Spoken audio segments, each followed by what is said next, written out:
How to schedule Instagram messages. Hi everyone, welcome to our channel. This is Rose and I'll guide you to schedule Instagram messages. Without further ado, let's begin. First of all, launch Instagram application. But before that, make sure your app is up to date.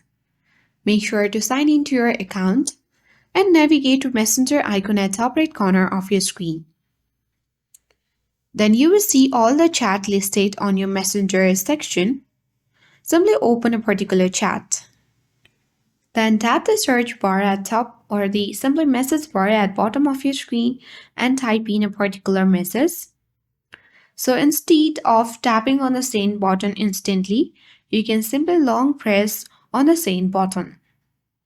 Then a schedule message menu will appear. You can say the date and time for your message and then tap on send today at 9 p.m. or any date. With that, your message has been automatically sent or it will be sent at the selected time. If you found this video helpful, don't forget to like, share and subscribe. Thank you for watching and I'll see you in the next video.